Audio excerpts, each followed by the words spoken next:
एक युवक ने अपने पास की जमीन पर अनजाने में एक कुआं खोद दिया। किसने सोचा था कि उसके वहां से हटते ही पास में पड़ी सूखी अंगूर की बेल अचानक आंखों के सामने बढ़ने लगी, लेकिन युवक को इसकी कोई खबर नहीं थी। उधर वह तो बस साधारण पानी का एक घूंट पी गया था, लेकिन कुछ ही देर में उसके शरीर में गर्मी फैलने लगी। अचानक एक विशाल सुअर ने उसे लपेट लिया। कुछ समय बाद युवक बाहर निकला तो पाया कि उसकी ताकत कई गुना बढ़ चुकी है। 1000 किलो का पत्थर भी अब वह आसानी से उठा ले रहा था। उसे समझ आ गया ये सब उस कुएं के पानी का असर है। वह तुरंत देखने वापस गया और पाया कि कुएं के ऊपर एक विशाल अंगूर का गुच्छा भी लटक रहा है। ये शराब तो सच में दिव्य रस है। उत्साहित होकर युवक ने एक अंगूर खाया। उसकी सुगंध और स्वाद से उसका पूरा शरीर तरोताजा हो गया। उसे लगा अगर यह बाजार में बेच दूं तो खूब पैसा मिलेगा। वह तुरंत अंगूर तोड़कर बेचने पहुंच गया। शुरू में लोगों ने सोचा कि 81 रुपए किलो तो सस्ता है, बट उसने कहा नहीं, 81 रुपए एक अंगूर। सबने कहा पागल हो गया है, पर युवक बोला मैं कसम खाता हूँ इतना स्वाद तुम्हें कभी नहीं मिला होगा। एक चाचा ने छक कर देखा। अंदर जाते ही वह खुशी में उड़ने जैसा महसूस करने लगा। उसकी पुरानी कमर दर्द भी ठीक हो गई। उसने तुरंत 5 अंगूर खरीद लिए। जब बाकियों ने यह देखा तो उन्होंने भी अंगूर लूटने शुरू कर दिए। उसी समय बाजार से गुजर रहा एक होटल मैनेजर मिस्टर सुहेल भी रुक गया। उसने अंगूर चखे और खुशी से झूम उठा। उसने कहा ये सब अंगूर मैं खरीदता हूँ, लेकिन तब तक अंगूर बिक चुके थे। युवक ने सोचा अब और सब्जियां उगाता हूँ। वह रातों रात 2 एकड़ खेत तैयार कर पानी देकर बीज बोकर सो गया। अगली सुबह उसने देखा कि खेत में विशाल टमाटर उग चुके हैं। ताकि कुएं का राज न खुले वह जल्दी से उन्हें बाजार लिया और 20 रुपए किलो बेचने लगा।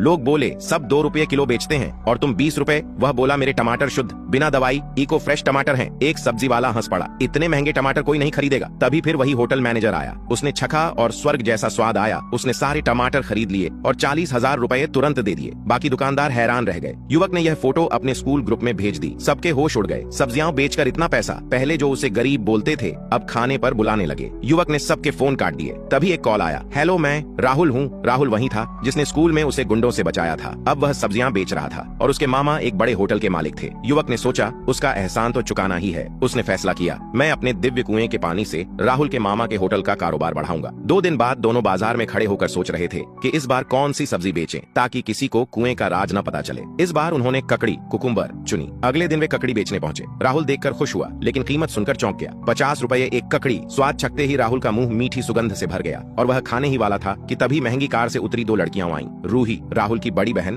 और सिया मध्य बहन। पहले वे अमीर शेन परिवार की बेटियां थीं और राहुल को 50 रुपए एक ककड़ी। स्वाद चखते ही राहुल का मुंह मीठी सुगंध से भर गया और राहुल को नापसंद करती थीं। वे बोली राहुल तुम अब सब्जी बेचते हो, हम तुम्हें लेने आए हैं, माफी मांगो और घर चलो। लेकिन राहुल ने कहा मैं कभी वापस नहीं आऊंगा। पिछली जिंदगी में तुम सबने मुझे नुकसान पहुंचाया था। वे ताने मारने लगी। 50 रुपए की ककड़ी कोई नहीं खरीदेगा। तभी एक युवक अर्जुन आया और बोला मैं खरीदूंगा, पूरी की पूरी। दोनों बहनें चौंक गईं। तुम कौन हो? अर्जुन बोला तुम्हें क्या लेना? तुम कहती थी कोई नहीं खरीदेगा, लो मैं सब खरीदता हूँ। वे चिढ़कर चली गईं। तभी बाजार के बूढ़े लोग आ पहुंचे और बोले बेटा तुम्हारे टमाटर तो बेचने से पहले ही खत्म हो गए थे, आज ककड़ी दे दो। सभी लोग तोड़कर ककड़ी खरीदने लगे।